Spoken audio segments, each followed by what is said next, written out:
Before I introduce today's guest, I wanted to tell you about our sponsor, which is the Great Courses Plus. This is what it looks like. It's an app on your phone right there.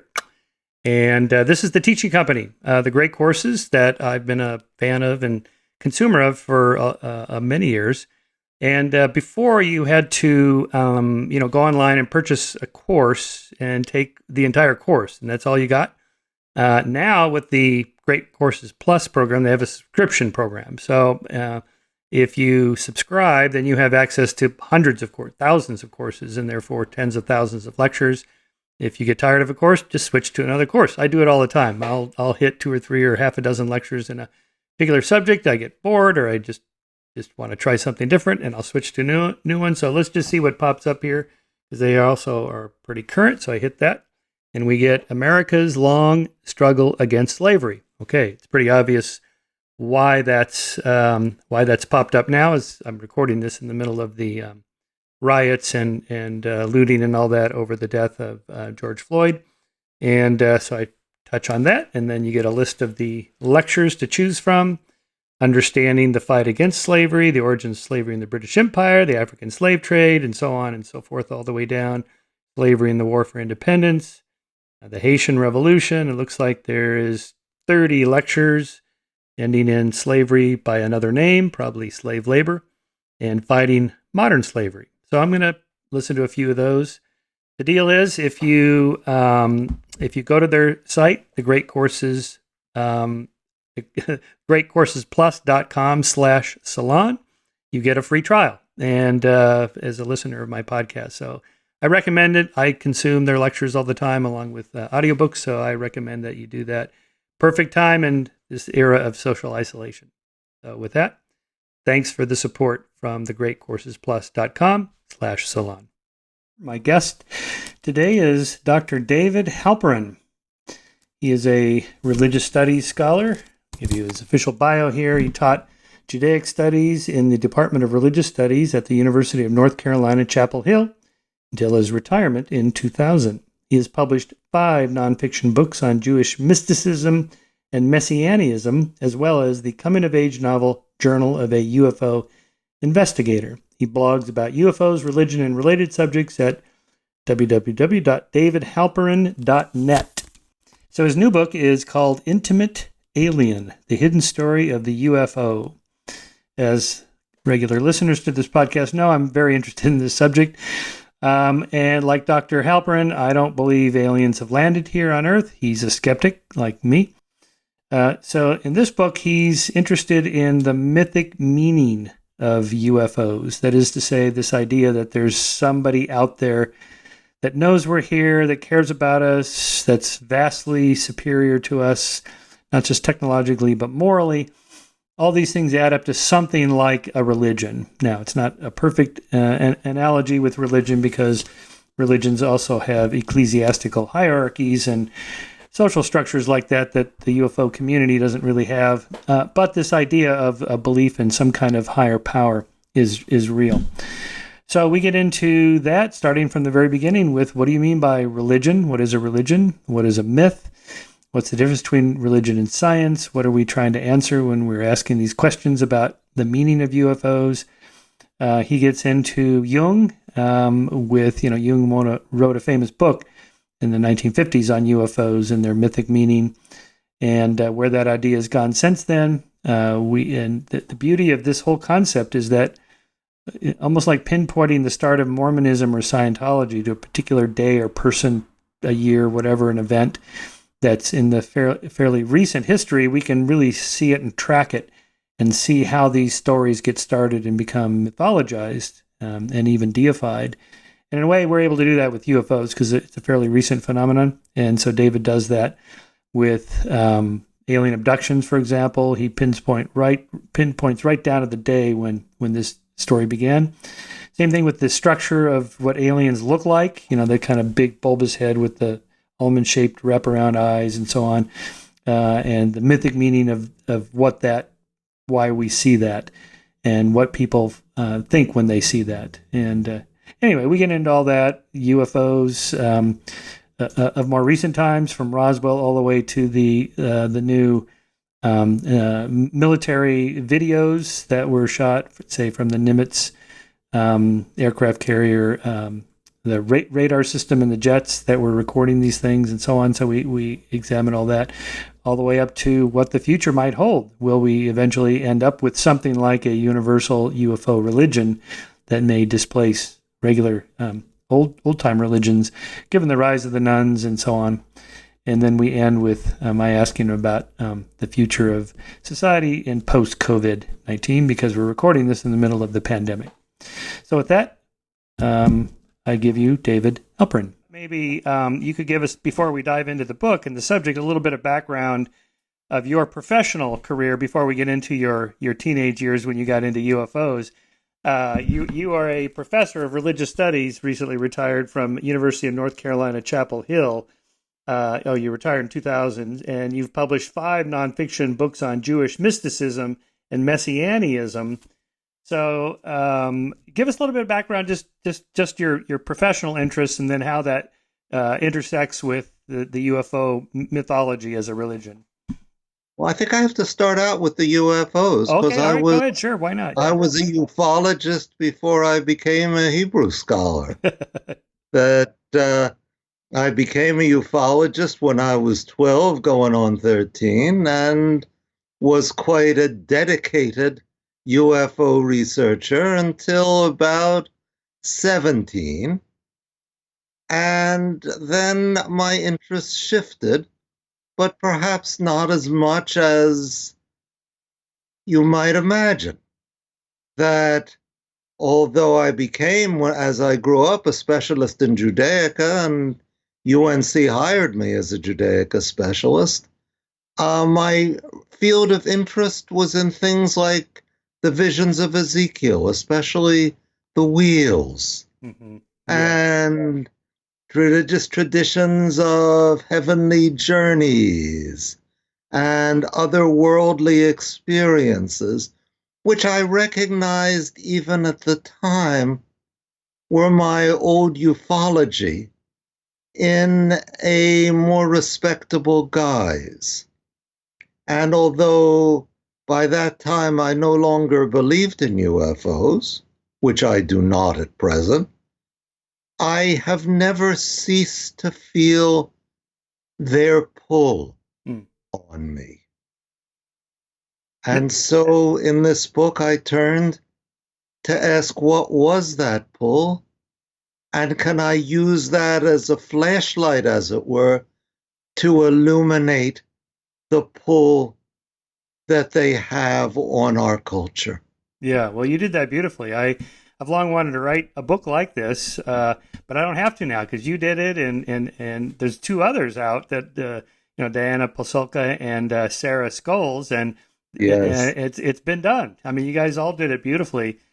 Now, before we talk about UFOs as a mythology or UFOs as a religion, what do you mean by religion? What do you mean by mythology as a professional scholar of these topics? I would say that when I talk about religion, I think of encounter with the transcendent and all the structures, all the stories, the belief systems that follow from that. And there are certain features of religion that I have to say right away I do not find in ufology. It does not seem to me to have anything like an ecclesiastical structure. But it does have a powerful, intricate, and ramified mythology, by which I mean the stories of encounter with the transcendent, with the numinous, that can be used for someone who's not been blessed with the actual experience to connect with it.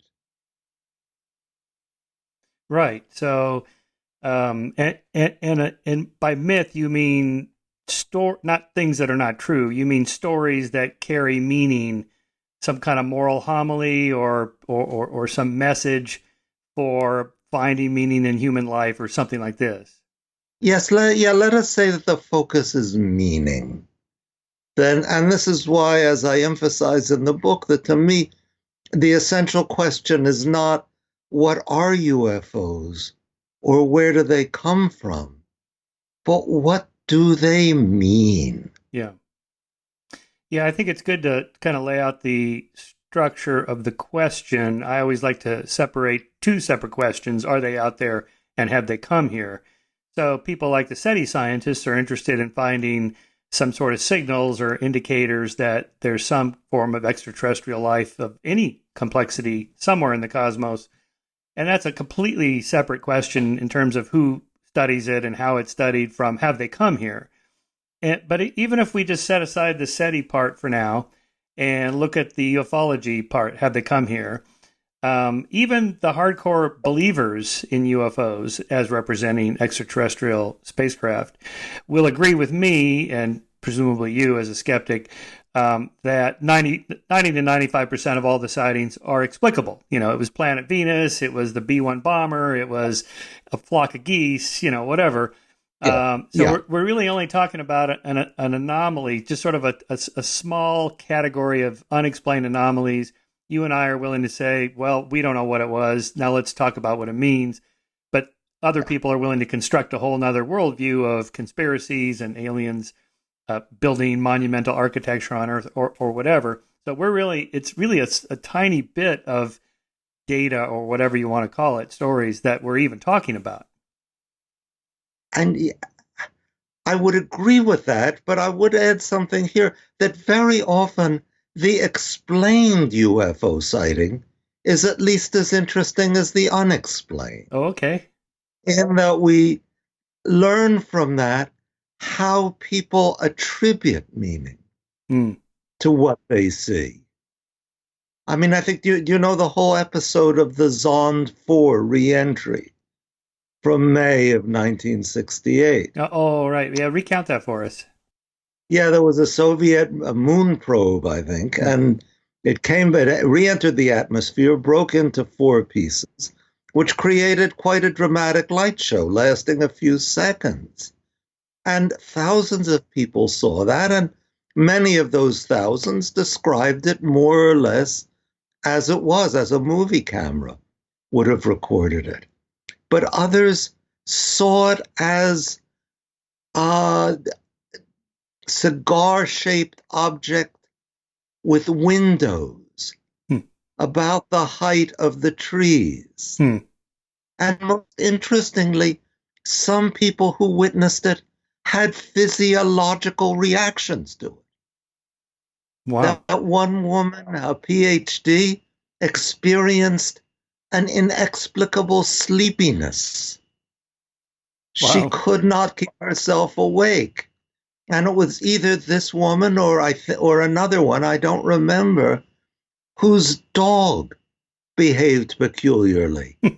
Now, I cannot imagine that a dog would respond to a flash in the sky with peculiar behavior. I think it must be that the dog picked up on some weirdness of its master or mistress. Right.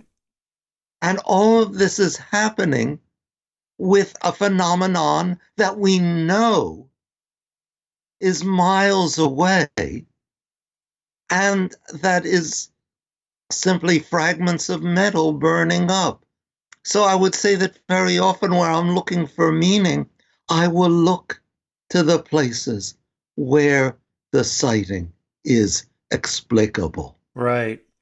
So it's almost like whether it's explicable or not is a secondary question to, or orthogonal to this other question of meaning.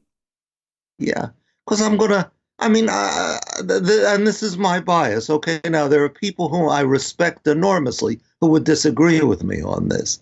But I would take for granted that all UFO sightings are explicable if we have the right information. And yet some of them are so powerful, so vivid in the minds of the experiencers that we can say, as I do, in the book that the UFO came from within, Hmm. and that Right. we ask, what is the meaning that that inner alien comes bringing? The inner alien, right? But parenthetically, would you make that same application to all religious claims, like whether or not they're real or whatever they represent? It's what they represent mythically or in terms of human meaning. I think so, yeah. Yeah. I think I would find it very difficult to argue for the existence of a God outside us. Hmm. Now, whether there is something either inexplicable or simply so far unexplained within us that is functionally equivalent to a God and that we project outside us, that to me is a very interesting question, Yeah. which I remain open. And I would have to tell you, I mean, I know you are an atheist, but I also have the sense that you have a great deal of sensitivity for religious issues that I myself am very much plugged in to the religious worldview. Yeah, I think that's why I resonated with your book a lot. Here, I'm thinking examples where somebody will send us articles to Skeptic explaining what really happened with the flood or the parting of the Red Sea. You know, it was a volcanic eruption, or the fish falling from the sky was this biological phenomenon, or you know, a meteor struck and that caused these apparent miracles, and that's what really happened in the Old Testament, or whatever. To me, it's like it's interesting, but you're kind of missing the point of the story because it has nothing to do with meteors or volcanoes or the sky splitting or whatever. There's something else going on. Yeah, or at least what's going on that the meteor may have happened. I don't necessarily reject such explanations, but I agree with you that's not where the beef is. Where the beef Yeah, is where the human experiences it and transmits it. yeah, yeah. I've had this kind of ongoing conversation with Jordan Peterson about the meaning of myths, and you know he's really into Jung and Freud and Nietzsche and so forth, and finds great meaning in those. And so I try to acknowledge and understand what he's trying to say with that. And I do see that, you know, whether Jesus was really resurrected from the cross is kind of a side story. It's what the resurrection means, that, you know, sort of redemption, starting over, being born again. And you're missing the point if you're going to get all hung up about whether it really happened or not. Yeah, I mean, I would not go quite as far as that Okay. because I think look, if Jesus was in fact resurrected from the dead, then that is an event of really earth-shattering importance, as Yeah. Yes, Christians Orthodox believe. Christianity Right. claims it is. Right. But even if we say so, and I would not be. I mean, I'm really quite interested in the question of what really went on with Jesus's miracles. Right. I am one of those people who think that probably a lot of the miracle stories are rooted in actual events of Jesus's life. But I would agree with Peterson that there is a dimension to them which remains valid and important, even if you deny the event at the core.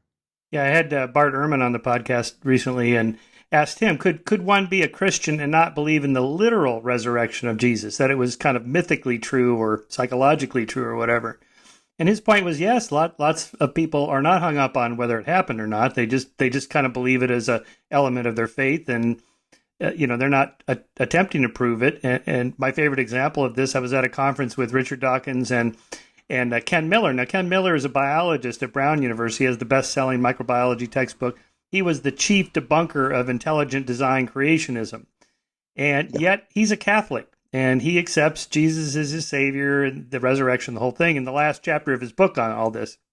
And Richard's like, but But Ken, let's say we found a piece of the true cross, and on the piece of the true cross was a little bit of flesh, and we got the DNA of Jesus. Would it be only half human DNA and the rest was divine DNA or whatever it would be? And Ken's response was, Richard, you're missing the point. I'm not claiming this is biologically true or scientifically true. It's just my faith tradition, full stop. I'm not trying to defend it. Yeah, yeah, and I'm hesitant. I'm really very hesitant because at the same time I acknowledge the legitimacy of that position. And at the same time, I cannot give up that very elementary question, is it true? Yeah. Is it not true? Because I do believe there is a truth out there and not just what happens inside us. I think actually it's the interplay of the two. Yeah. That's where the interest lies. I'm right there with you on that. I do wonder if we lived 500 years ago or 1,000 years ago, this would not even be a question because there was no empirical science and there was no culture in which you have to have evidence for your claim. So there's no pressure for that. So that you would see this as a very modern question and a very modern dilemma. Yeah, that's right. And that's the tension in your book, I think. And, because most people, UFOlogists, they want it to be really true, not just, I can imagine them reading your book going, yeah, this is all very interesting, but they're really here. And regardless of what it means, they're really here. And that's important to them. And among them, there are very sophisticated people among the ufologists who would say that the questions that I'm asking are important and valid questions, whether or not the UFOs exist. And that, as you know, Thomas Bullard, or he's known as Eddie Bullard in the field, he once wrote to me that if we are being visited by alien beings, they are for the most part innocent bystanders to our inner psychic conflicts. That's funny. And I think at least at the time he wrote that, he did believe we were being visited, but that for him, I think he was already shifting his interest. He's a trained folklorist. Right. He was shifting his interest to the kinds of questions that I ask. So I'm able to have quite an amicable dialogue with people who believe that UFOs are physically real, as long as they say, well, look, the questions you're asking are perfectly legitimate, and it's only on one point that you're wrong. One of my favorite science fiction movies of all time is The Day the Earth Stood Still, the original 1951 version.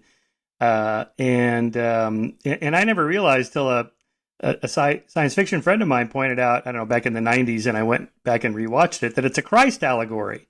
The deity comes down from on high, mingles among the common people.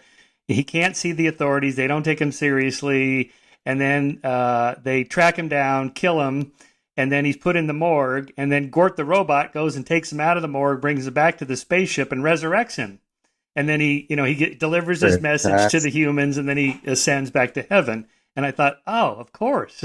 And his name, by the way, Klaatu was his alien name, but his earthly name was Mr. Carpenter. Oh, that is beautiful. That is beautiful. And also, my friend pointed out that in the original script, because he went and looked it up, in the scene where Gort takes him back to the spaceship and puts him on the slab and does some stuff with the magic technology buttons and the lights come on and all that, and he's resurrected. In the original script, the female character plays sort of Mary Magdalene character, Patricia Rennie. She says to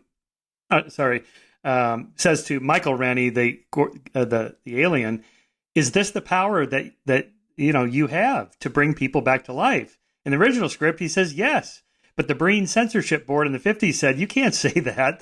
That'll offend religious people.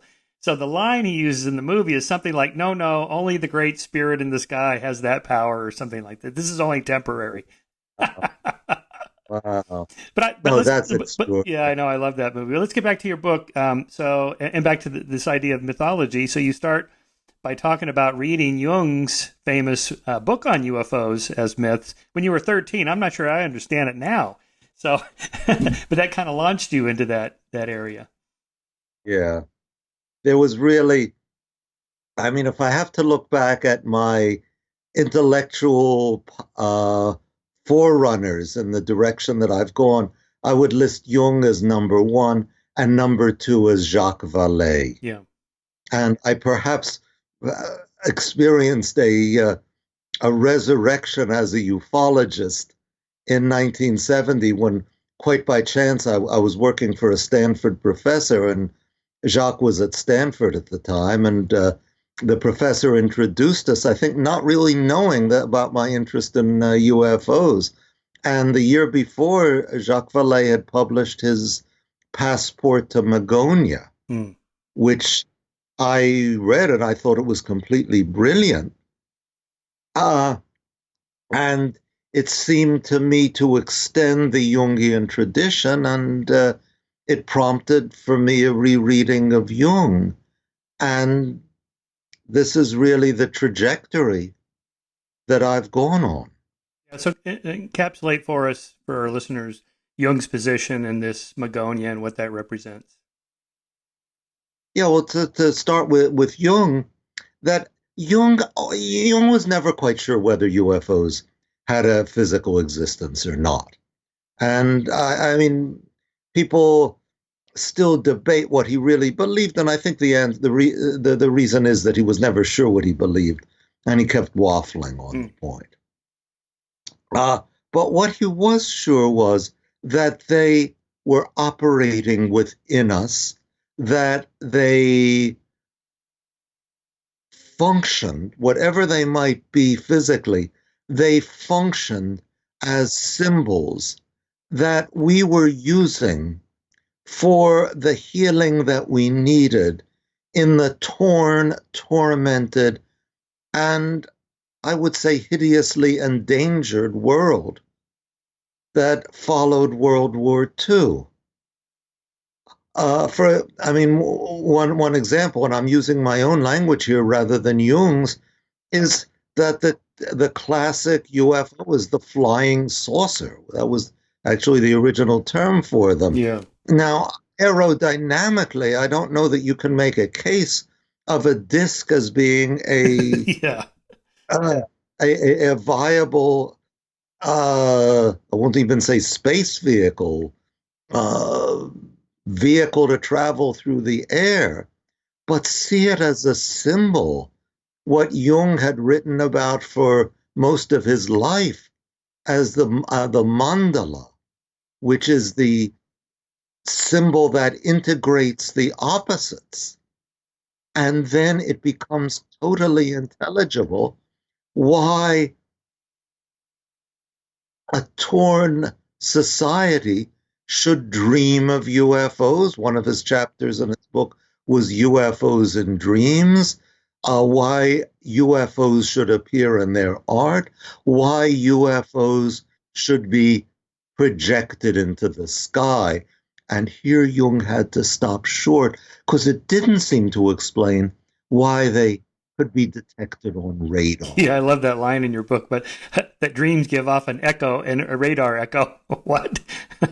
Yeah, well, that's a funny kind of psychic projection. The people who went in the Jungian tradition, Jung, who followed sort of the way I did, Jung and then Vallee, often found themselves saying that, well, what Jung thought was too crazy to even be imagined might be true, that psychic projections could take on an embodiment. And that was long after Jung died, and I don't think that convinced most people. Yeah. We had to look for something else, and I have to say I waffle a bit on that too. I mean, there have been what they call radar visual sightings, where apparently there is some correspondence between the radar blip and what people see, and the only answer I could give is that, yeah, we're going to ignore the cases where you've got radar blips, and it's well known that there is anomalous propagation of radar, and where people see something that doesn't appear on radar. Yeah. Well, here we might go back to your story about about the Russian probe coming back to the atmosphere. It really happened. It was really there. But that's secondary to what people thought they saw or found meaning in what they saw. Yeah, yeah. So, Magonia. Magonia. Yeah, well, Vallee, what I think struck Vallee really hard, I suspect that the single thing that most impressed him was the 1897 airship. Do you know that story? Yeah. But tell it for us. Yeah, that starting, I think, in November 1896, people began, and it started on the West Coast and then spread eastward. A dirigible throughout the early months of 1897, a dirigible-shaped airship that could not be identified.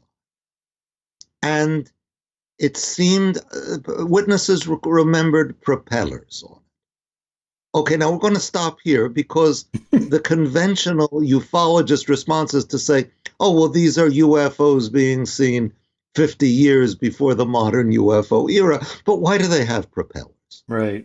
You know, that they seem to be just one step ahead of the technology of the time. So, and there's... Yeah. Well, propeller flight is a decade after that. I'm sorry?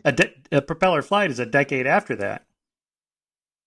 Yeah, though I think that didn't the dirigibles move themselves by propellers? Yes. That's right. Yes, of course. That's right. Yeah. So that they're sort of extensions of the technology of the times, and people do make contact with the pilots of them, and sometimes even shake their hands. The pilots, however, are not intergalactic aliens, but American inventors, often from New York State, with a peculiar tendency to be named Wilson. Now, what is going on here? Yeah. Vallee was unwilling to write off these stories as hoaxes or fantasies, that they bore that elusive quality, the mark of truth, and yet there's no way they can have been real. So he posited some sort of a reality that interacts with ours. The reality that earlier generations called fairyland. Oh, and the fairies did seem to behave in some ways the way the UFO beings did. And he called that Magonia. Why? Because in the writings, I think of his 9th century, Agobard, Archbishop of Lyon, Agobard debunks a claim made by what he calls illiterate peasants that there exists a land beyond the clouds from which cloud ships come to steal the crops of honest farmers. And in fact, a foursome, 3 men and 1 woman, at which point Jung's ghost starts rattling our glasses and says, that's a quaternity, that's the archetype of the quaternity, 3 men and 1 woman. But the mob, says Agobard, set upon them as having fallen from a Magonian cloud ship and would have stoned them to death had the archbishop not intervened. So this sounded so much like the hypothetical source of the UFOs, which by 1970, it was becoming pretty clear that Mars and Venus would not function as their source, and that it could be used as an emblem for this unknown realm that interacts with ours. And it also, Magonia has overtones of magicians, which may be what the name means. Oh, okay. Now, I cannot go that far with Vallee.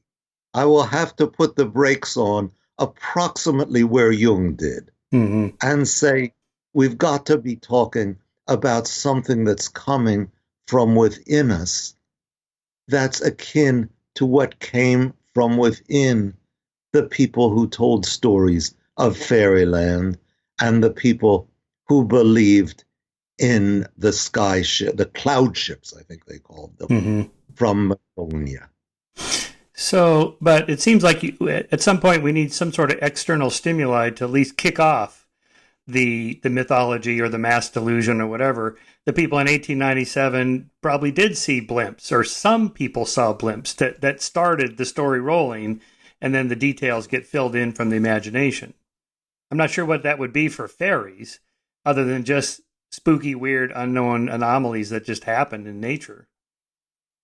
That would make sense to me. I mean, certainly when we get into the modern era, then we can we can point to stimuli. I mean, like the re-entering fragments of the Zond 4. Or more recently, the Colorado drone hysteria that everybody was seeing drones all over Denver and the Denver airport and so forth. Well, there are drones. And no one saw masses of people a decade ago didn't see spooky drones all over the place. But yet the authorities could never track down what it was exactly people were seeing. Even if it's just teenage kids with illegal drones or something, they never even found that. Yeah, I mean, that would be completely intriguing. Yeah. So it seems to be some combination of some external stimuli, internal imagination, mythic storytelling that gets wrapped on it, and then it just builds from there. I'm often reminded of that psychological experiment of the young woman, the old woman illusion, where, you know, the figure, it could go either way. Yeah. And so subjects that are shown a slightly stronger older woman version than showing the neutral one see the old woman, and the subjects that see the slightly stronger younger woman image then showing the neutral image see the younger woman, and so forth. But that only works when it's sort of on the cusp where you can't quite make out what's going on. So I use that example with Galileo and Saturn. You know, so as you know, Galileo is the first to turn his telescope to the heavens, and, you know, the moon, craters on the moon, spots on the sun, the phases of Venus, Jupiter's moons. You know, these are all anomalies that don't fit Aristotelian cosmology. But when he gets to Saturn, there's two things. First, the data is pretty crappy. It's kind of fuzzy, can't quite make out. And two, there's no theory of planetary rings. So he's got nothing to interpret it through. So he's rambling through different hypotheses. Like, well, maybe it's 3 big planets, 1 big one and 2 smaller ones. It's almost like it has ears on the side of it. And then, 6 months later, oh, no, it looks completely different now. I can't figure it out. Maybe it's this, maybe it's that. So, but again, once you can see it clearly, it's obviously a ring, and you have a theory of planetary rings. But in that nebulous area, can't quite make it out. You just start filling in the gaps with your imagination. Yeah, I mean, it reminds me of the story that I told in my book, which I came across not looking for UFOs, but as you've told the people, I have a great interest in Jewish messianism, and a figure associated with the 17th century messianic movement, Abraham Cardozo, and about how he sees something on the moon. And at first he doesn't know what he's seeing until his friends tell him there are 4 shapes on the moon. 3 men and 1 woman. And back to now the ghost of Jung is really ringing the bells for us. Right. And now Cardozo says, now I could see them clearly. Right.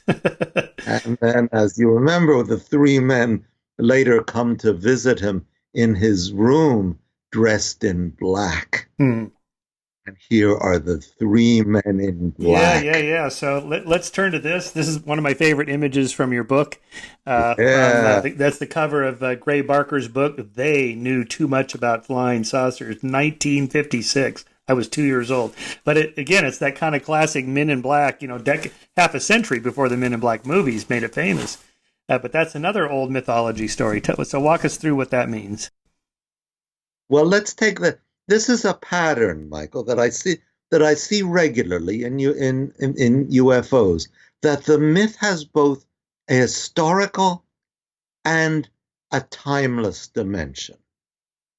I guess I could call it prehistoric, but I'm not sure if that evokes quite the right images. That we know, just as we know that the abduction myth started one February morning in 1964 when a black man married to a white woman named Barney Hill underwent hypnosis by a very prominent Boston psychiatrist. That we also know that the Men in Black myth started with what a UFO researcher named Albert Bender claimed had happened to him, and I think he's telling the truth, that he was visited by three men in dark clothing who forced him to shut down his International Flying Saucer Bureau. And that was, let's say that was in 1953. That's the first germ, and then it's somewhat developed in 1956 when Gray Barker publishes this book and slightly shades the dark clothing into black suits. Barker invented very little, but he brought together different elements that took on a new meaning when he brought them together and shaded things very, very slightly. And thus the three men in black begin their march, mostly subterranean. That they're sort of, ufologists remembered them, and mostly with some ridicule, that we, ingrates that we turned against Bender when we stopped believing that he'd solved the UFO mystery, and abused him I think quite unjustly. But it sort of survived in kind of an underground way. And then in 1997, it hit the big screen with Men in Black. This was 13 years after Barker experienced his untimely and tragic death. And since then, Men in Black are a staple of our cultural mythology. Okay, that's the history.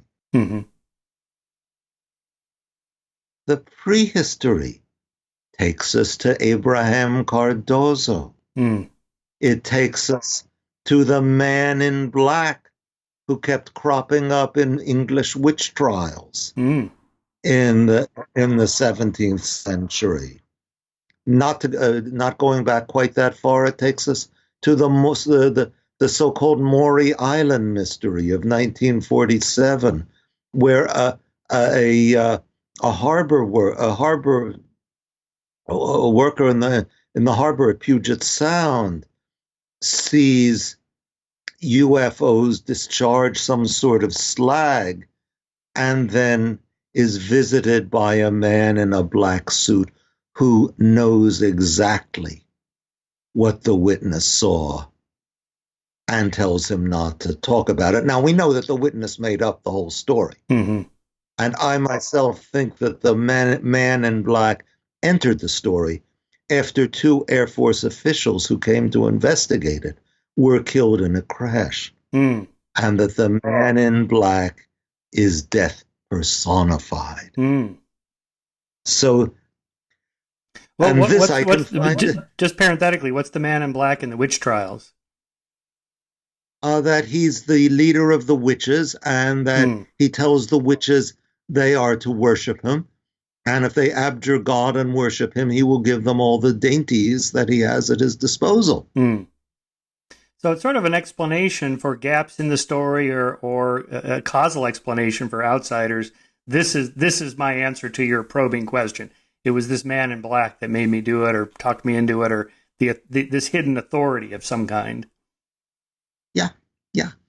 And I think most basically the Man in Black is an emblem of death. He appears as such in the Talmud. How so? That there's a story of a Jewish high priest who comes out every year on Yom Kippur. The high priest must enter the Holy of Holies, where he burns incense. It's the only time of the year that any human being is permitted to enter the Holy of Holies in the Jerusalem temple.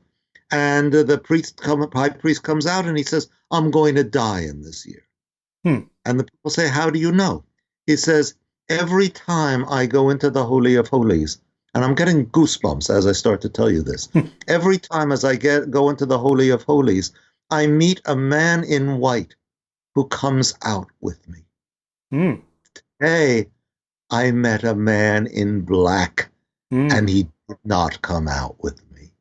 Like the Grim Reaper. Yeah, yeah.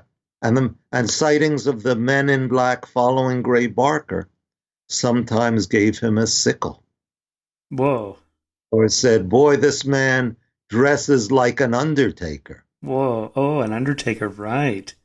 Whoa, that's super interesting.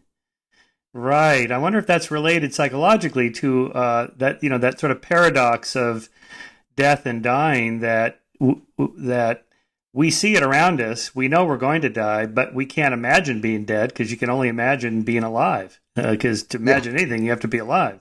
So you end up with this kind of paradoxical tension in your life, but no one knows when it's going to happen for themselves. Except unless you're on death row, and that's another interesting piece of research there. People that are on death row, they know exactly when it's going to happen and they get to make a last statement, but that's pretty rare. Most of us don't get to do that. Yeah, that's super interesting. Wow. Okay, so the men in black represents death, right? I always thought of it as sort of the excuse that ufologists could give for why they don't have concrete evidence. Well, the government's covering up, the authorities, squelched it, silenced the witnesses, and so forth, but it's way more than that. Oh, I think so, which does not rule out that it serves that function. Oh, right. Right, can that have a that the dual government purpose. has the proof. And it does seem to me that ufologists are often far more interested in that aspect of the cover-up than they are in the UFOs themselves. And there's one I think clear reason why, that the UFOs themselves, what can we possibly know about them? Right. But if there's a government cover-up, well, who knows? The next Julian Assange will Right. will reveal, yeah, the spill the beans about that. And the WikiLeaks. fact that no one has, I think, Yeah. is proof that there is no Well, cover-up. I see here, I use this as an example of the absence of evidence is evidence of absence. Because the claim is that, well, it's top secret. That's why we can't show you the evidence, or the evidence isn't public. But with WikiLeaks, there's millions of top secret classified documents made public. Nothing in there about Roswell, aliens in Area Yeah, 51, and by the way, nothing about Bush and the Bush administration orchestrating 9/11 or having anything to do with it. So that was also revealing, I thought, in terms of conspiracy theories. yeah. Yeah, yeah. Yeah, super interesting. Well, this is what I call this sort of God of the gaps argument. That is, where there's a gap in human causal explanation, the mind abhors a vacuum, so you fill it in. Conspiracies are so convenient because they're almost impossible to falsify. Yeah. So the other interesting thing about your book is that this mythology or religion, whatever you want to call it, is recent enough you can pinpoint it down to the date. Whereas, Judaism and Christianity are kind of lost in the mists of time. It was so long ago. It's almost like Scientology. Well, we know when that happened. That was in 1947 with Dianetics, whatever. And the same thing with this. You just mentioned, Betty and Barney Hill, and that's really the launching of the abduction element of the UFO religion.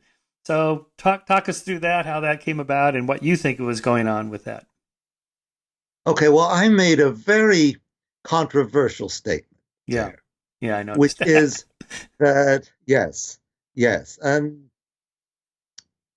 but what the heck, if you're not going to go out on a limb, why That's the even whole talk point of about having it? a book is we want your Yeah, opinion. yeah, yeah, It's not a yeah. textbook. That that it's that it seems to me significant that the abduction myth was created unconsciously, because this came out in him under hypnosis. Yeah. And there's every reason to think that Barney was actually experiencing something. The psychiatrist who hypnotized him later said that he was afraid Barney was going to throw himself out the window.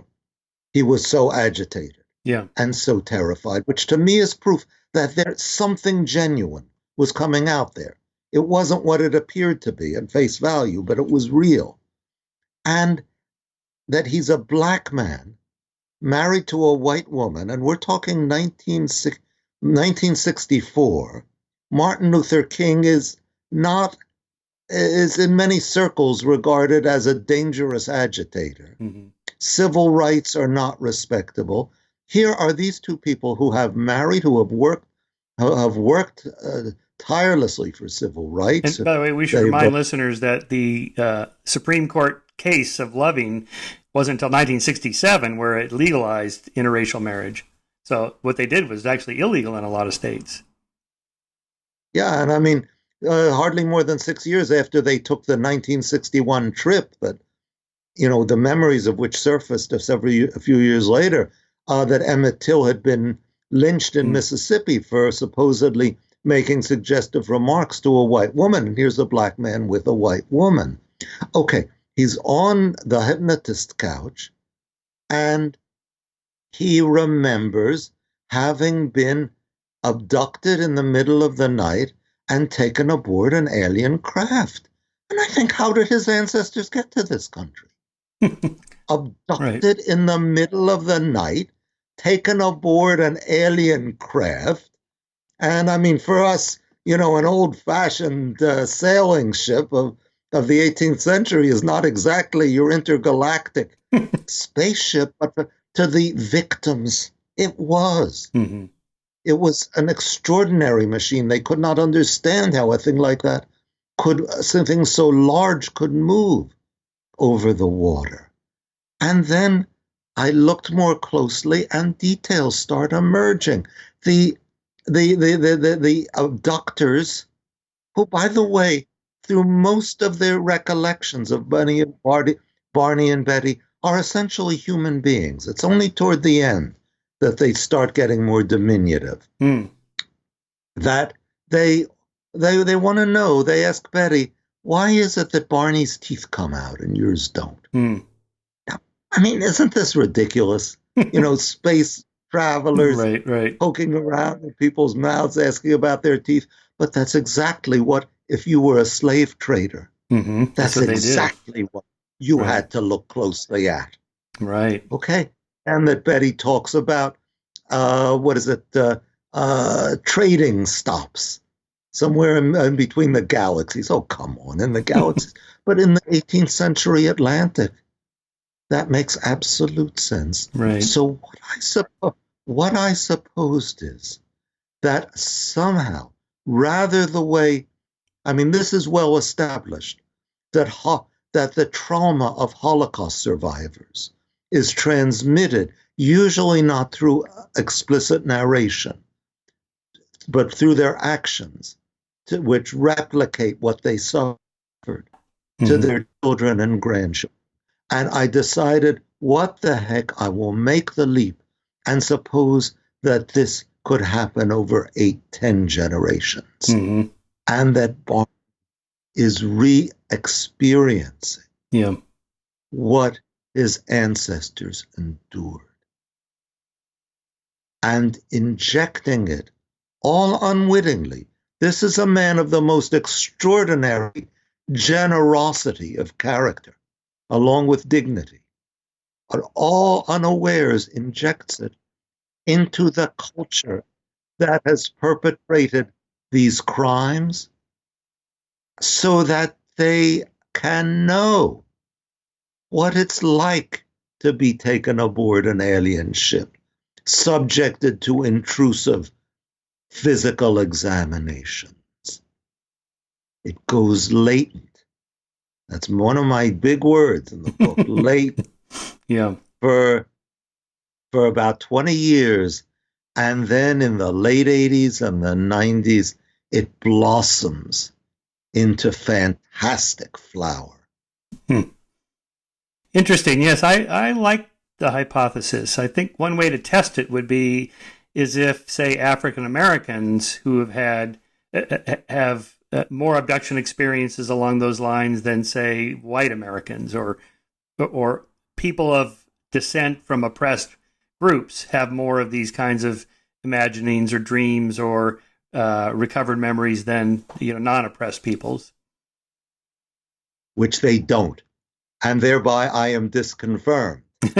But of course, a hypothesis will be flexible enough to incorporate this confirmation and to say that, as I do, that perpetrator and victim are partners Hmm. in a great historic crime.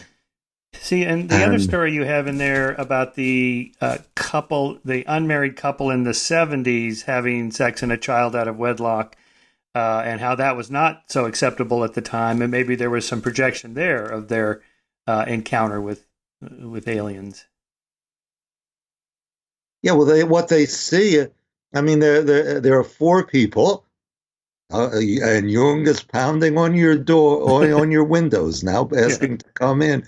There are four people, three of whom see a dome disc of a fairly conventional sort.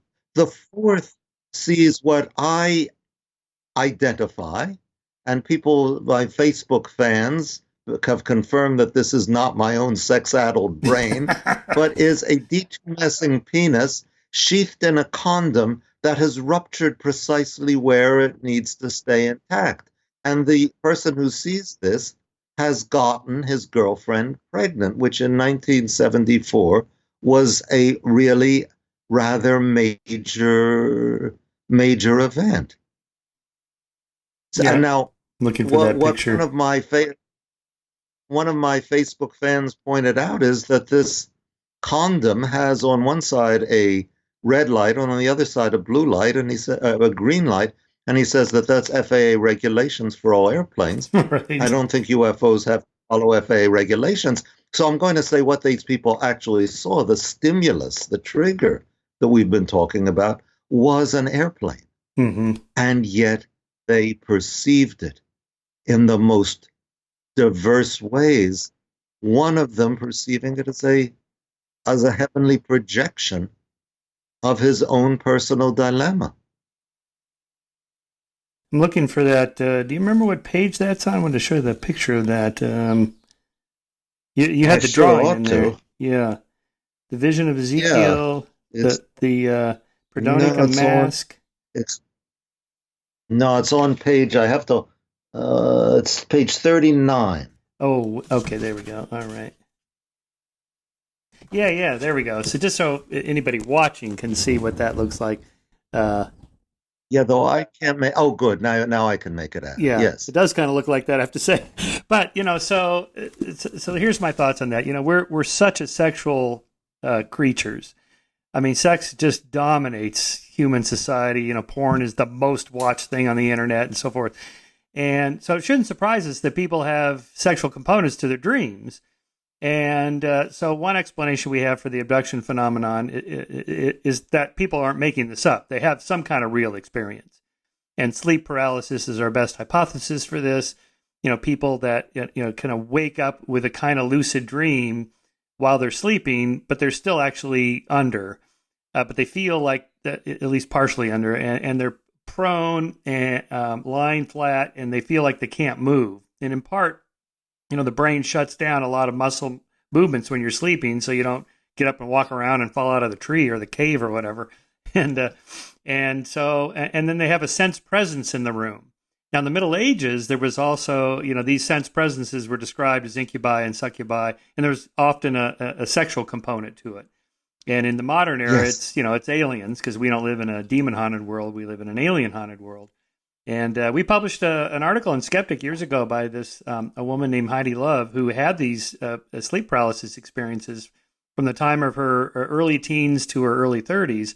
And there was often a sexual component to it, which she described in detail, as well as sort of an anxiety about this lurching big creature that was sort of amorphous, couldn't make out the face, but was present in the room, kind of threatening or sometimes sexual. And, so it's easy to then see that really happening in the brain, some kind of physiological, Yeah. neurochemical event that really happens. And then the culture tells you how to talk about it. What's the narrative story? What am I telling people? Yeah. And I think when you bring in the incubi and the succubi, then you point back, just as there's a prehistory to the men in black, there's a prehistory to the alien abductions. And that to me, one of the most fascinating things is how the history and the prehistory merge, and you don't understand the tradition unless you combine them. Mm-hmm. Interesting. Yeah. Yeah. So abductions and and then communion. Of course, I have a funny story about this. I met Whitley Strieber in the green room at Bill Maher's ABC show, Politically Incorrect, back in the '90s, and I knew about his book because it was, as you note in your book, it was a runaway bestseller, kind of off the books. It wasn't really tracked by the New York Times, but sort of an underground best-selling book. And anyway, so we're chatting, and I knew about his abduction story, but I didn't know much about him personally. So I said, "So what do you do for a living? When you're not writing books like this?" And he said, "Well, I write science fiction, fantasy, and horror." I went, "Oh, okay. So here's a guy that makes this stuff up for a living, and then he stamps nonfiction on this particular one." I didn't get the impression he was lying or making it up just to sell books. That he had some real experience, but a guy like that's got a very vivid imagination. I mean, when I read Stephen King, I just think, how does he come up with this stuff? My brain never goes in that direction. But maybe people that make stuff up like that, their imagination just go in that direction, triggered maybe by some little stimuli, and boom, they're off and running.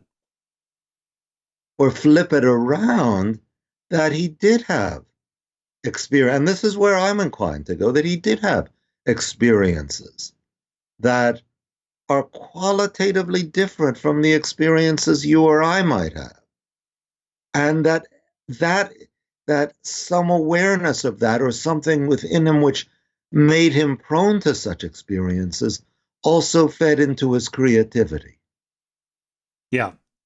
Yeah, it seems that seems an entirely naturalistic explanation for an apparently supernatural phenomenon without abandoning the recognition of its mythic meaning for the storyteller, something like that.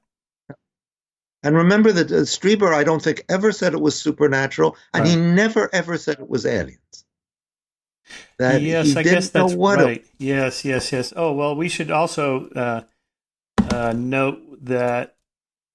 Let's get his book cover up there again, of where that image comes from, that the wraparound eyes, the bulbous head, the almond-shaped eyes, and so on. You can kind of pinpoint that.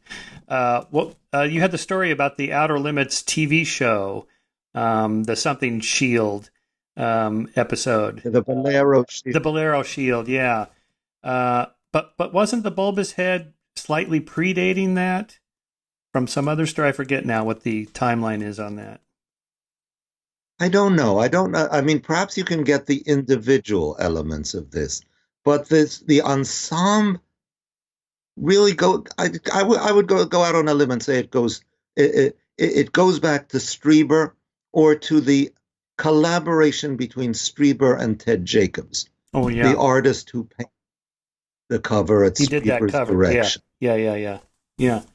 Yeah, because that let's see, this book was 1987. It was kind of after that aliens really began to gel and all look like that image, rather than the variation there was, say, back in the 30s, 40s, 50s. And when people said they saw aliens, there were quite a variety of visions.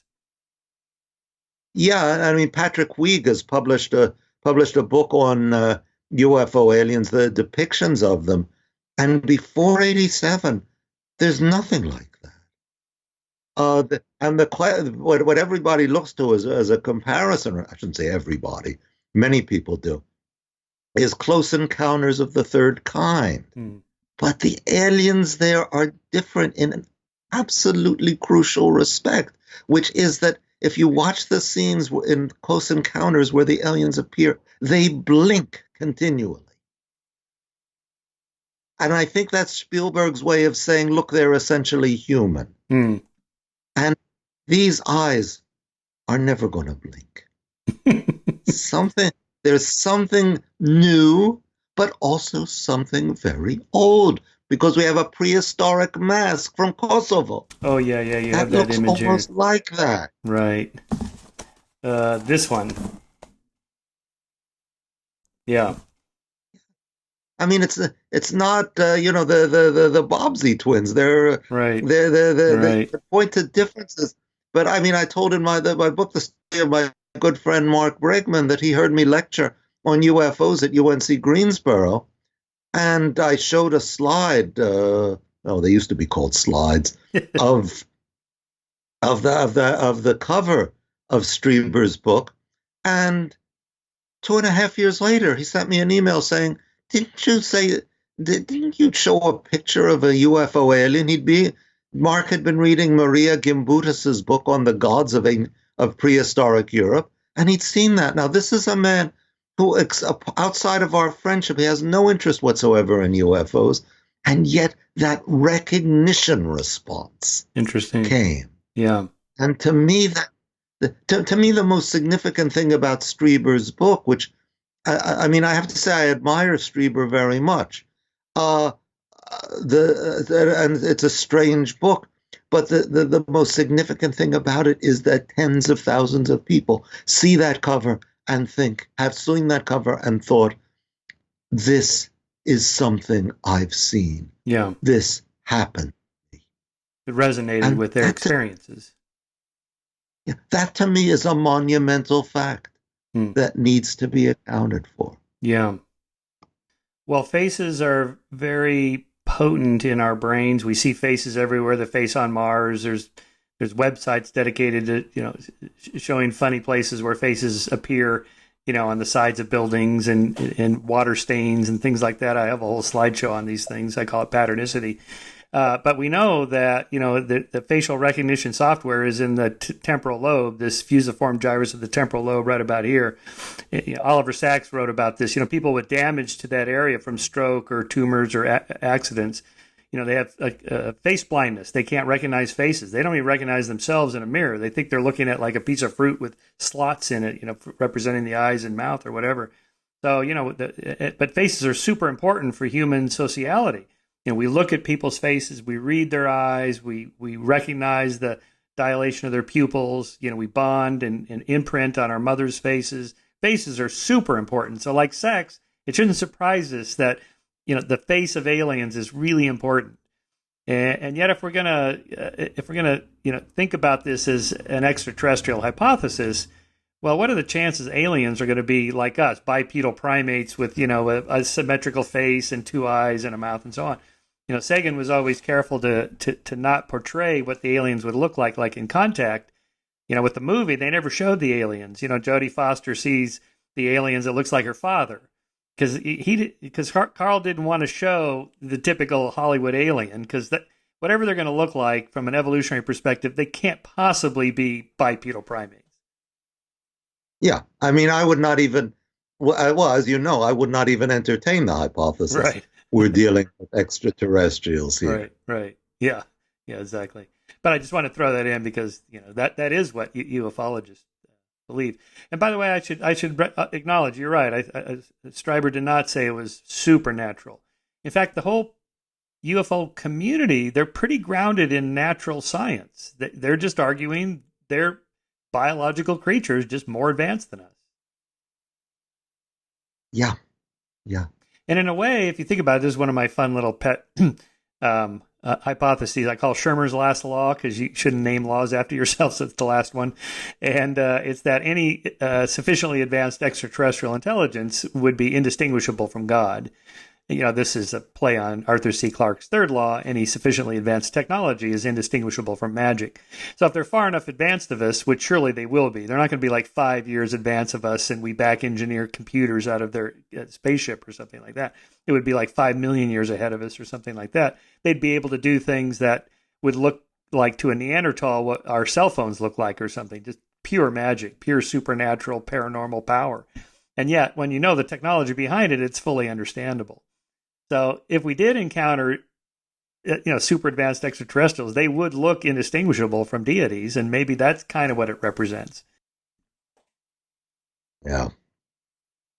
But the other thing, reading your book, is about what aliens represent that made me think of, it's just kind of a basic idea, like there's something else out there that knows we're here, and we recognize them, they recognize us. There's some kind of connection. They're more advanced than us, not just technologically, but morally.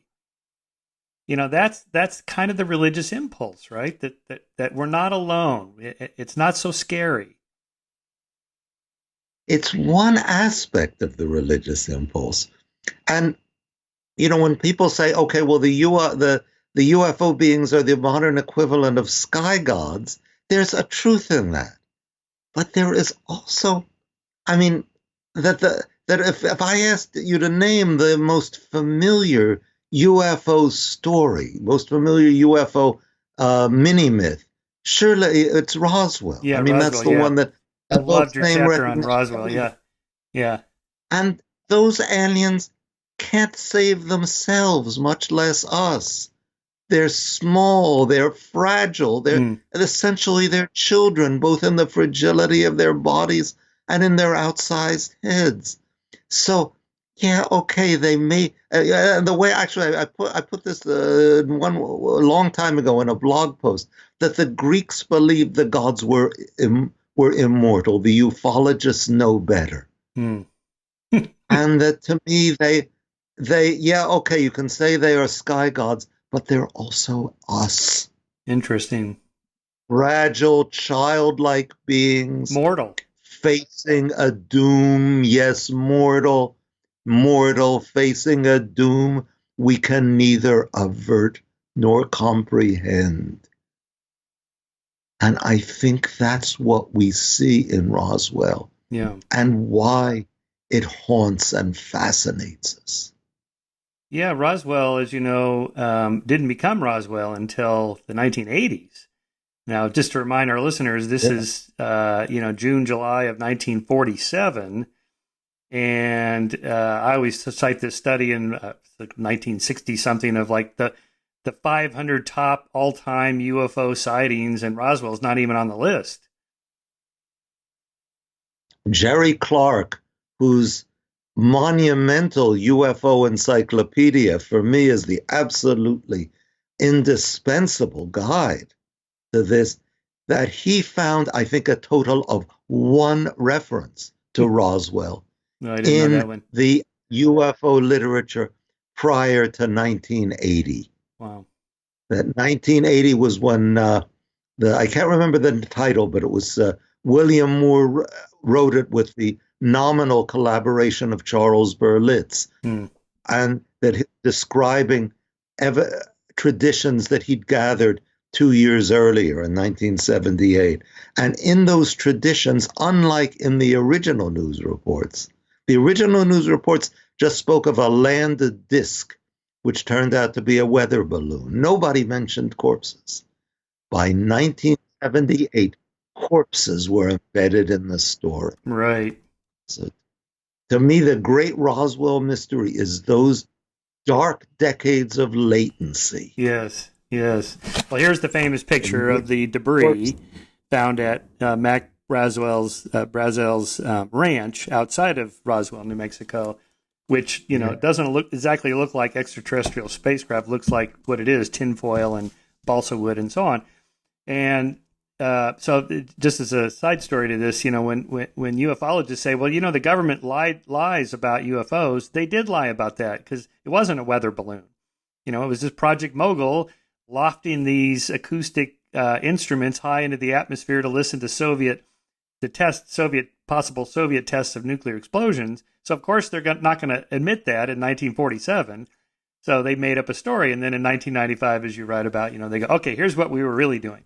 So when ufologists say, they lie about these things, that's true.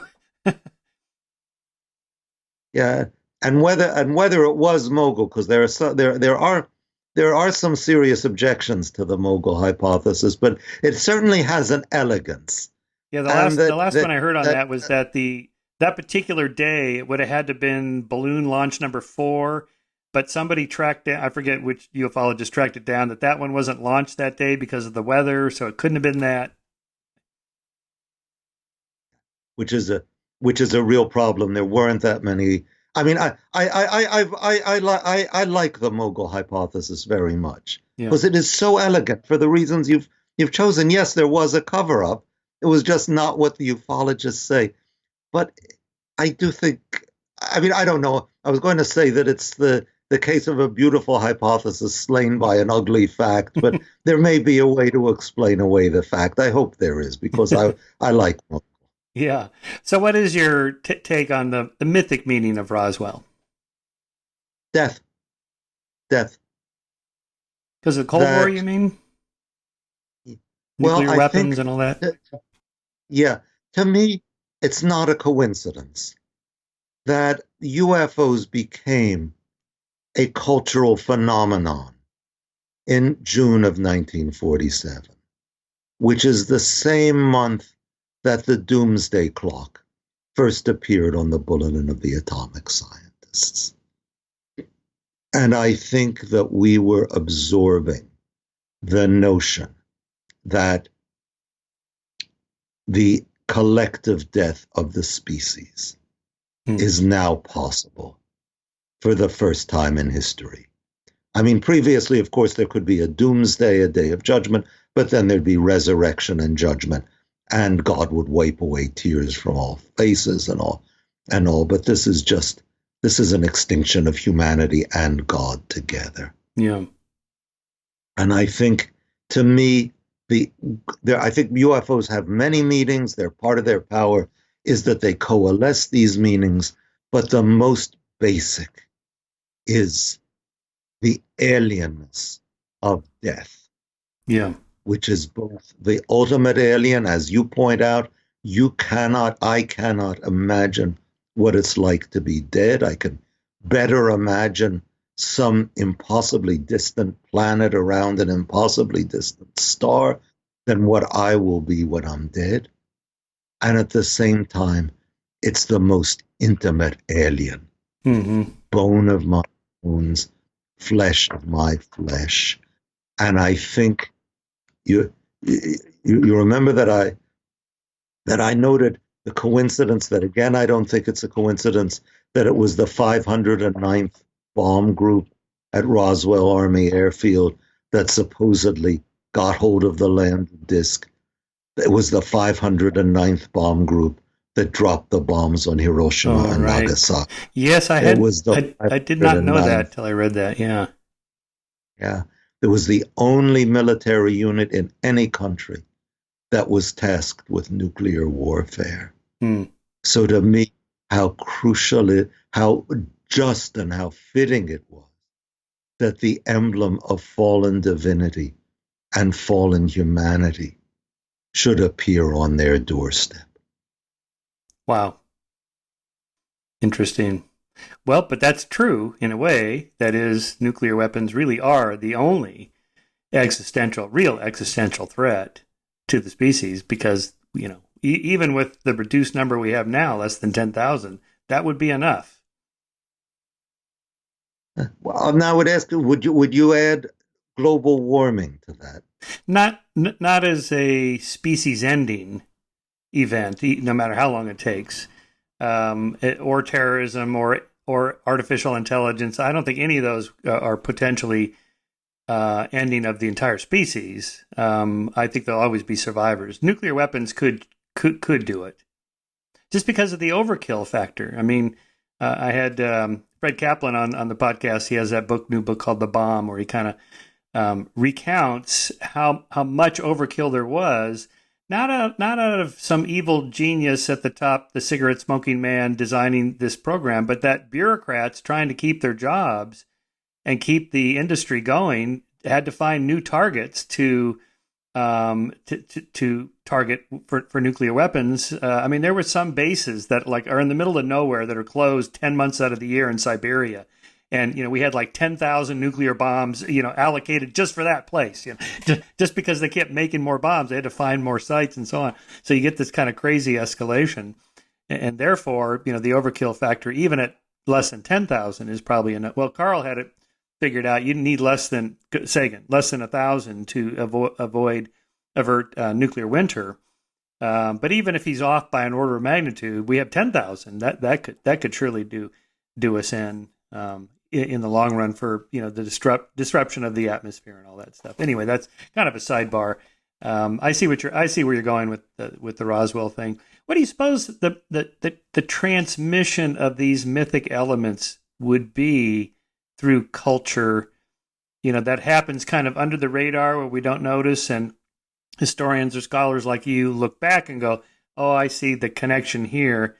How does it happen when we're just living our lives and sort of going around doing our thing, and that this carries through? You mean how do we transmit the Roswell story? Any myth. If we're not any myth. Yeah. Boy, now that is a real stumper of a question, Michael. Yeah. That is a real I'm not sure there's an stumper answer, of a but I'm just curious what you think. I think there are, well, I go back to the experiences of Holocaust survivors' children, that there are all sorts of subtle ways in which the trauma is conveyed. I believe Helen Epstein wrote a book on this, The Children of the Holocaust. Yeah. And I don't know. I mean,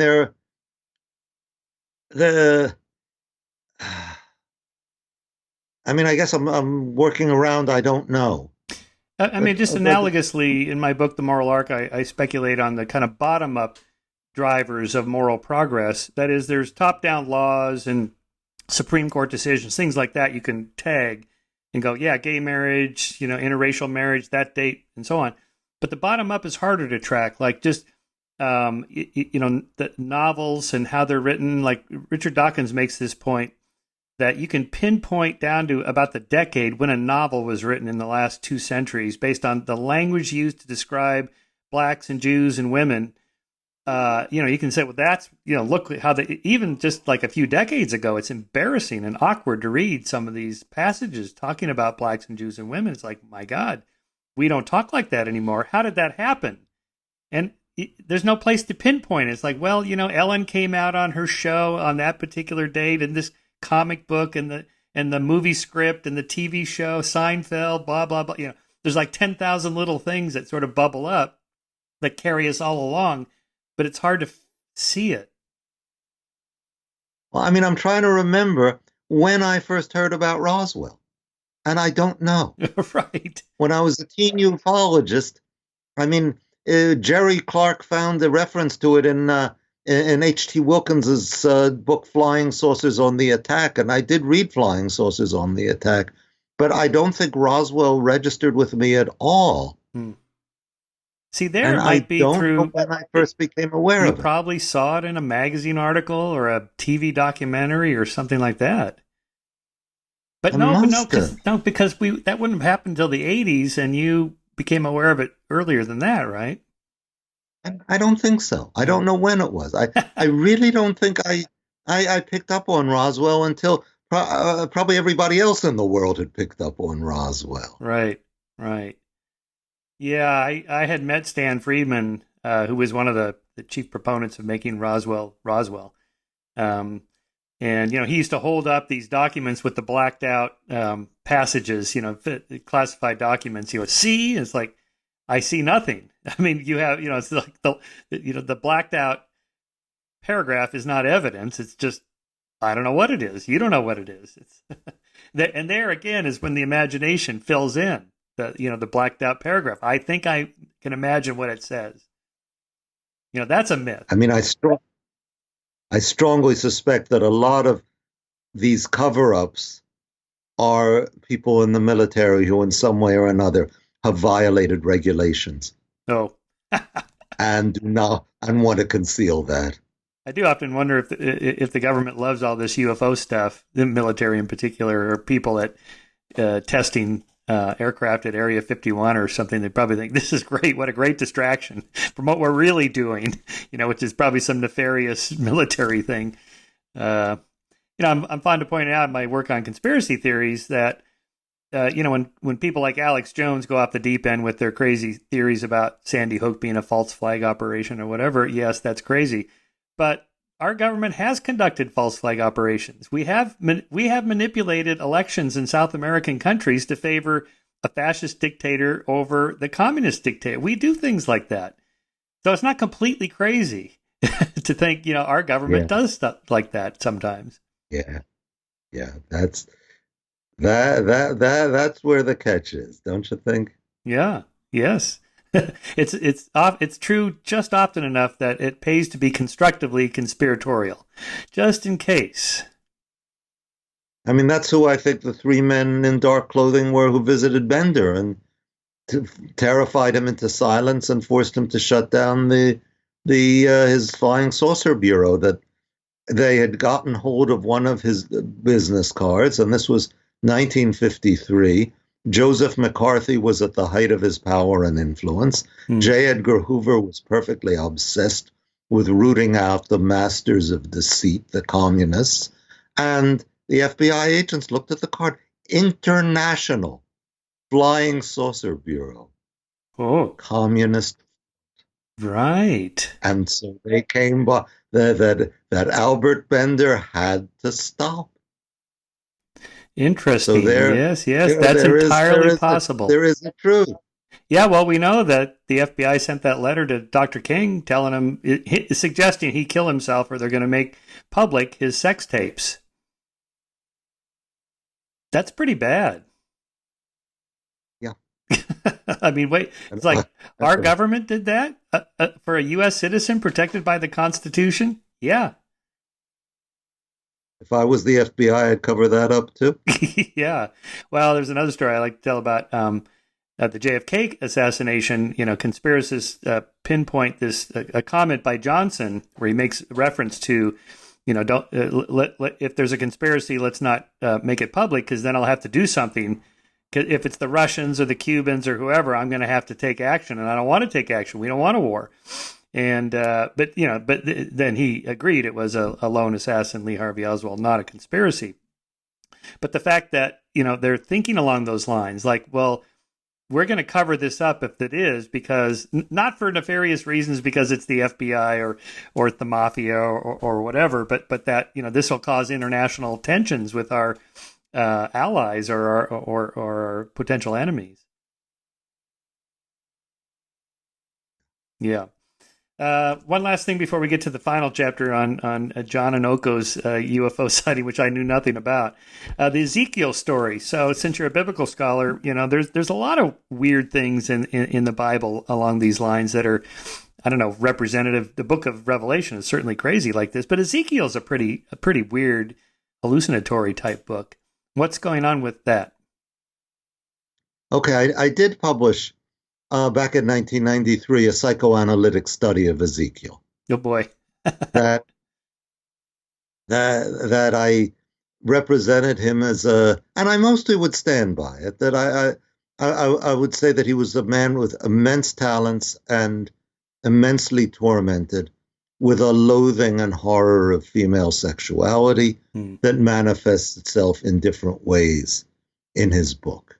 Now, one part of the book I did not discuss was the first chapter, which as a ufologist is precisely the chapter I should discuss. That's the chapter where the heavens are opened and I saw visions of God and living creatures and the wheels. And I do not know. Here's that picture you put in your book of Ezekiel and the wheels. Yeah, it's like wheels within wheels. Yeah, and what he says, wheels, their shape was as a wheel within a wheel. And I mean, if you want to see them as domed discs, then wheel within a wheel is not a bad way to describe it. But of course, I don't believe aliens are visiting the Earth now, so I don't believe they visited in Ezekiel's time. And I don't think that if aliens were speaking to their first earthling, they would say, "Son of man, I send you to the house of Israel, a nation of rebels who have rebelled against me, they and their fathers, unto this very day." I mean, this does not compute.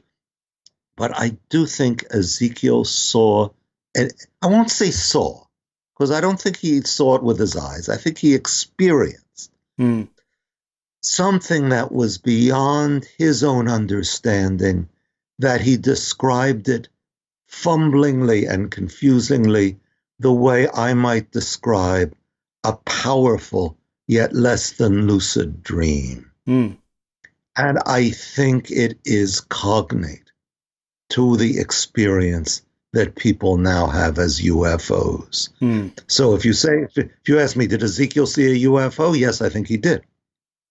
Do I think he saw an interplanetary spaceship? No way, because that's not what I think UFOs are. Yeah. Yeah. Interesting. What are your thoughts on the recent brouhaha over the Pentagon's UFO program and the Nimitz video? There's these three different videos: the Tic Tac video and the rotating one and all that. Yeah.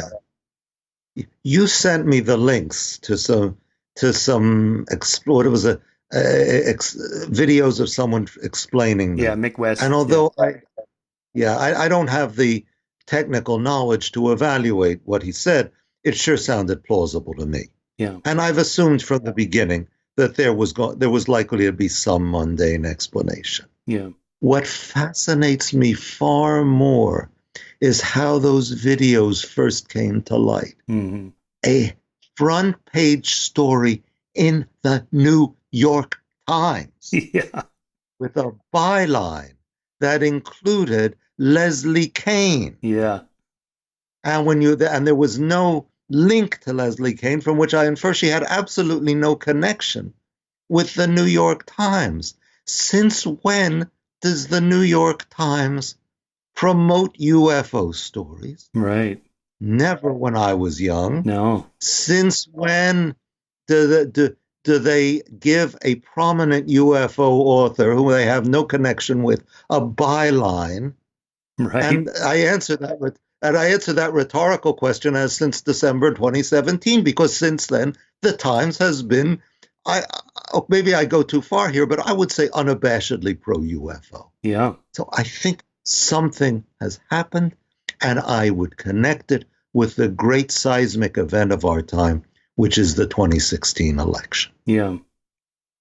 Yeah, I have to. I hadn't thought about it with the election, but I do think we could be in the midst of another mythology taking form, triggered by the New York Times. Because when I saw that, I know who Leslie Kean is, of course, because I read her book, and it's like, how did she get a byline in the New York Times as if she's just some neutral investigative journalist who's uncovered this truth? It's like, what the heck? Okay, great. I wasn't the only person who asked that question. No.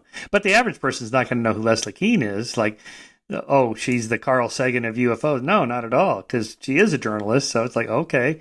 So it must be legit. And then you have this To the Stars Academy with Tom DeLonge promoting it. And, that was the second round of releasing the videos. And then, last week, another round of releasing the same videos by the government this time, saying yes. But the language is key. It's like we're acknowledging the videos are real, which everybody says, oh, so the UFOs are real. The government says UFOs are real. No, the video is real. It's not fake. But that doesn't mean that the UFOs are extraterrestrials. It's just so funny how quickly the language switches. Surely it's an important question why they chose right now to do that. Yeah. And my own feeling is it is connected with the coronavirus crisis. No, could be. Yeah, could be. Right.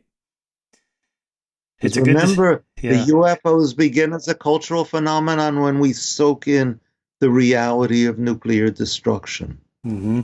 They become widely respectable after the election of a president who disbelieves in global warming and is unwilling to take any steps against it. And there's a spate now of UFO activity. Right. Starting now that we've got this genuine alien invader menacing us. Right. Invisible. Deadly. Invisible. Yeah. Deadly. Yeah. Deadly. Yeah.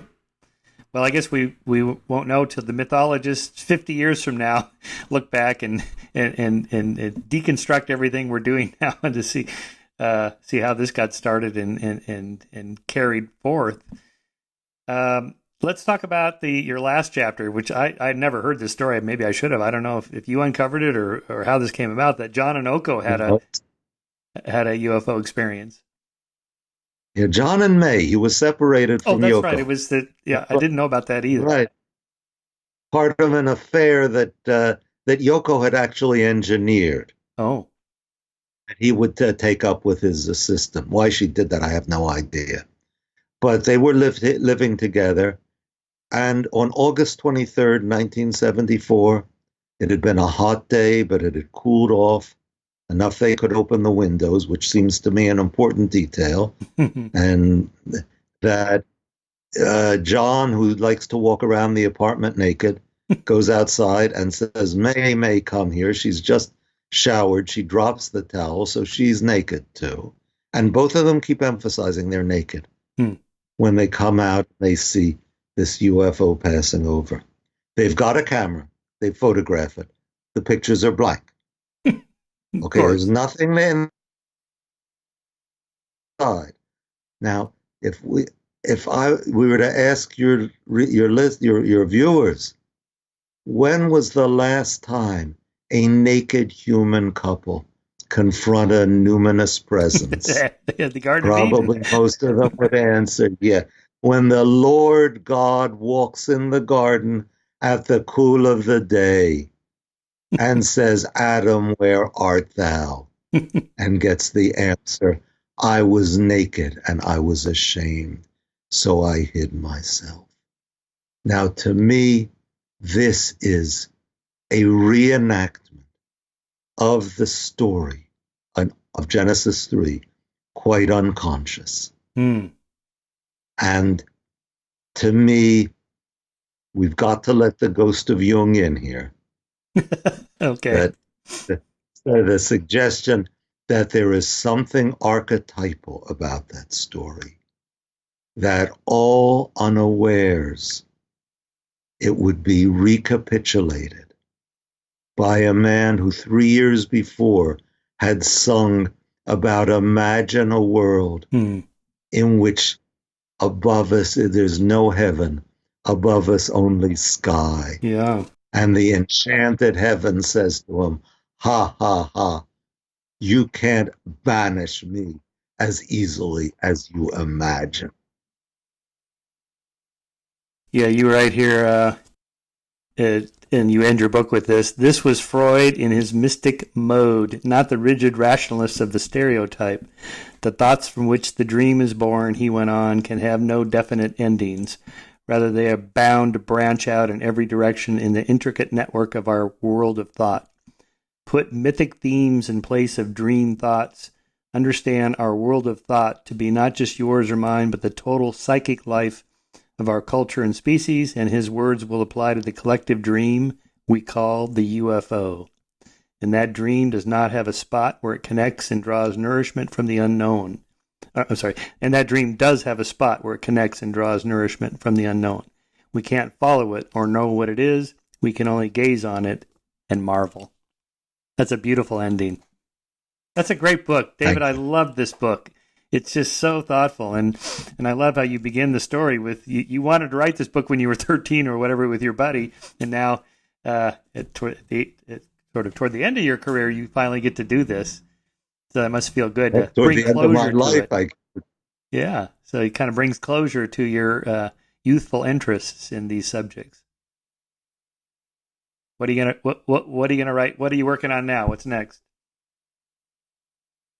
Oh, I don't know, Michael. I had a project on translating a Kabbalist, totally different, a Kabbalistic book by one written in the 18th century by probably the most prominent rabbi of his time, that I read as a charter of the world religion of the future, which is rooted in Kabbalistic Judaism, but unlike any religion ever known. That part of it is the universal brotherhood and sisterhood of humanity, gender equality, and the recognition of gay sex as a legitimate form of sexual expression. Sort of like the elevation of secular humanism into a world religion. But founded, proven by scripture and by the sayings of our ancient sages of blessed memory. The book attracted considerable attention of its time, One prominent rabbi said, "This is a book of heresy beyond anything any Gentile has ever written, and it most certainly deserves to be burned." Oh my God, you have to do this book. This is fabulous. I gotta get back. My mind has been in UFOs and away from Kabbalah so long. It's going to be a strain to get back into it, but maybe this imposed seclusion Yes. that we're all in now will be a good time to do it. Well, this is something I've been thinking a lot about with the rise of the nuns. 25% of all Americans, 33% of millennials have no religious affiliation. Now, they're not necessarily atheists or agnostics or skeptics. They just don't affiliate with any religion.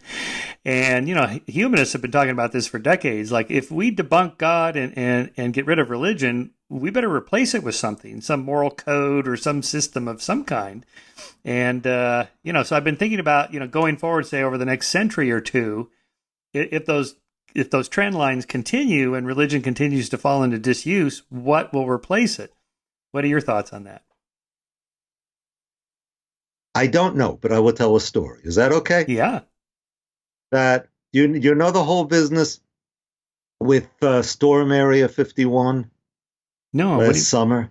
No. Okay, that somebody put up a Oh, fan yes, on Facebook. Yes. Storm as in Yeah, go. right. Storm. Yes, I know about that. Yeah. They can't shoot all of us. Presumably there's going to be alien corpses or perhaps living aliens somewhere in Area 51, and we can run faster than their bullets. And 2 million people signed up Right. to show up there. I mean, the town of Rachel, Nevada was terrified. You've got 2 million people descend on it to storm Area 51. As it turned out, 3,000 showed up, and they had a grand time. They were about 10% of them were African Americans, which is like it's about the proportion of African Americans in the population. Yeah. So this was a fully integrated group. Liberals had pleasant conversations with Trump supporters, and harmony was achieved. So I find myself thinking, wouldn't ufology function nicely as a religion to unify us? I love that. That's what, after all, that's what a mandala is. It's the archetype of unifying opposites. All right. Me too and the MAGA hat with their arms around each other. Oh my God. You are a visionary. I hope you're right, because that's better. Oh, I do too. I do too. I'm so sorry. That's one of the saddest things about this pandemic, that it looks like Storm Area 51 is not going to happen again this summer. September. Yeah. And I hope it doesn't. Yeah. Do you have any thoughts on how the pandemic is going to change culture, society, life in the coming decades? I fear terrible things. I hope for beautiful ones. The skies in India, I understand, are turning blue. Right. The canals in Venice are turning clear. Yeah. The cap of pollution over China has vanished at horrible human cost. Yeah. I hope we may learn a lesson that will help us keep the skies blue and the canals clear and the pollution gone without death and misery. Yeah. I hope you're right. No. Yep. David Halperin. Wait. Thank you for your thoughts. That's beautifully put. Thank you for your book. I absolutely loved it. Thank you for your time. We really appreciate it. Thank you for having me, Michael. It was a great pleasure. It was really good.